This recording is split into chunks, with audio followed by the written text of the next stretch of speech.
Welcome to all. बच्चों, पिछली videos में हमने ब्रायोफाइटा के जनरल फीचर्स और लिवरवर्ट्स के बारे में डिस्कस किया था। आज हम ब्रायोफाइटा के सबसे एडवांस क्लास ब्रायोप्सिडा के अंतर्गत मॉसेस का अध्ययन करेंगे। बच्चों, आप जानते ही हैं कि ब्रायोफाइटा के सभी मेंबर्स नम, छायादार स्थानों में और वर्षा वाले स्थानों में पाए जाते हैं। जो ब्रायोप्सिडा का गैमेटोफाइट है वो डोमिनेंट होता है, मतलब इसकी लाइफ साइकिल में डोमिनेंट फेज जो होती है वो होती है गैमेटोफाइट। इसका जो गैमेटोफाइट है वो लेटा हुआ मतलब प्रोस्टेट और ब्रांच्ड होता है, शाखित होता है और तंतुमय होता है, मतलब फिलामेंट के रूप में होता है। ये दो भागों में होता है।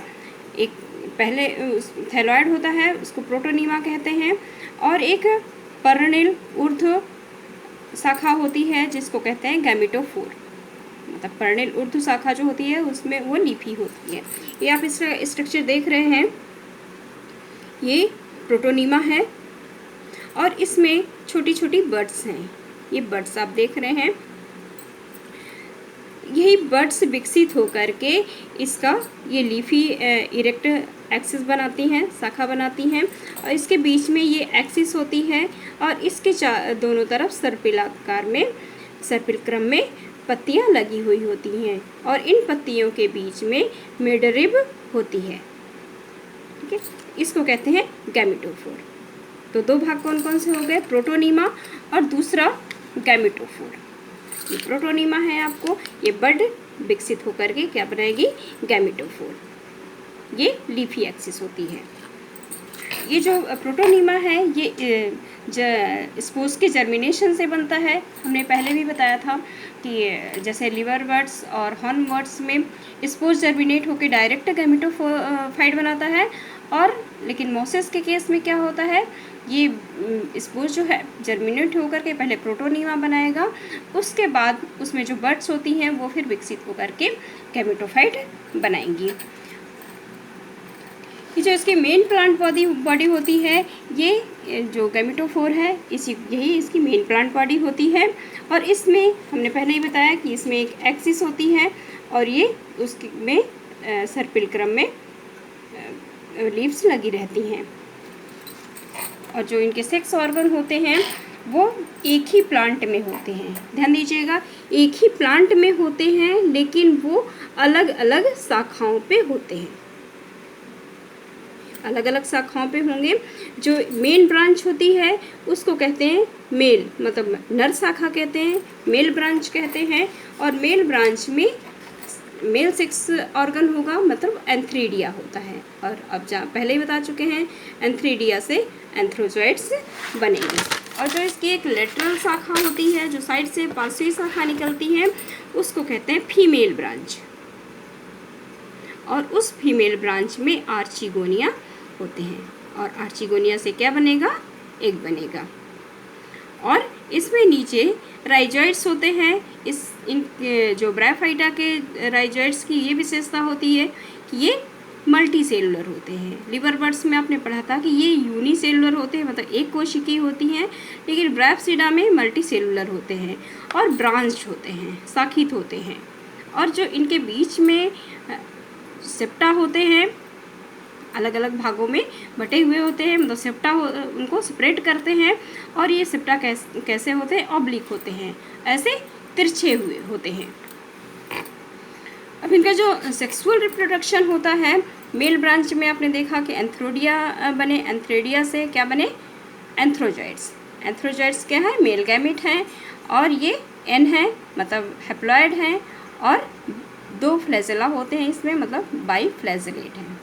और आर्चिगोनियम के वेंटर में जो एग बना ये भी हैप्लॉइड होता है। अब इनके मिलने से फर्टिलाइजेशन से क्या बनेगा, जाइगोट बनेगा। एंथ्रोजॉइड हैप्लॉइड है और एग हैप्लॉइड है, तो जाइगोट क्या बनेगा, डिप्लॉइड बनेगा। बच्चों, यहीं से इसकी स्पोरोफाइट जनरेशन स्टार्ट हो जाती है, और इस जाइगोट में डिवीज़न के फलस्वरूप क्या बनता है, एम्ब्रियो। एम्ब्रियो क्या बनाएगा, स्पोरोफाइट बनाएगा, ये भी डिप्लॉइड है।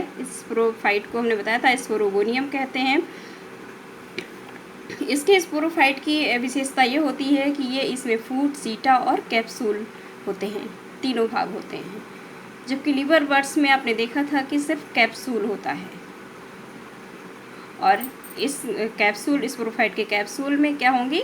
Spore mother cell. Spore mother cell में जब मियोसिस होगा, मियोटिक डिवीज़न होगा, तो उसमें उसे क्या बनेगा? स्पोर्स बनेंगे।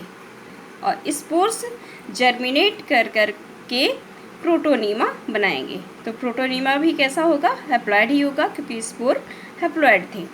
और ये प्रोटोनीमा दो प्रकार का हो सकता है, प्राइमरी और सेकेंडरी। जब स्पोर के जर्मिनेशन से प्रोटोनीमा बनता है उसको कहते हैं प्राइमरी प्रोटोनीमा। और जब राइजॉइड्स या एंथ्रीडिया से जो प्रोटोनीमा बनता है उसको कहते हैं सेकेंडरी।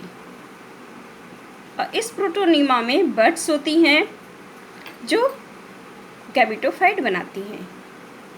और पहले भी आपने देखा गैमेटोफाइट में जो बड्स हैं वो मतलब उसमें प्रोटोनीमा में जो बड्स हैं वो विकसित होकर के गैमेटोफोर बनाएंगी। गैमेटोफोर उसमें मेल और फीमेल ब्रांच होंगी और फिर उसमें मेल और फीमेल गैमेट बनेंगी।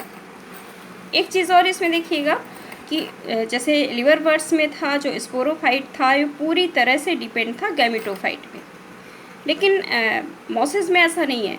ये स्पोरोफाइट जो होता है गैमेटोफाइट में पार्शियली डिपेंड होता है, तो सेमी पैरासाइट होता है।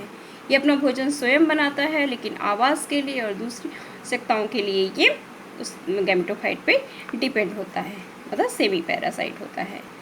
सेक्सुअल तो ये था सेक्सुअल रिप्रोडक्शन। अब जो एसेक्सुअल रिप्रोडक्शन इसमें या वेजिटेटिव रिप्रोडक्शन जो होता है वो खंडन द्वारा होता है। जो प्रोटोनीमा होता है कई भागों में बंट जाता है और हर एक भाग एक नए पौधे को जन्म देता है। और दूसरी विधि हो सकती है मुकुलन, मीन्स बडिंग। प्रोटोनीमा में बडिंग हो और हर एक बड विकसित होकर के एक नए प्लांट को बना ले। इसके जो ब्रायोफाइटा के में ब्रायोप्सिडा के उदाहरण हैं वो फ्यूनेरिया है, पॉलीट्राइकम है, स्फैग्नम है और भी प्लांट हैं। तो बच्चों ये था हमारे ब्रायोफाइटा के बारे में अध्ययन। आगे की वीडियो में हम टेरिडोफाइटा के बारे में अध्ययन करेंगे।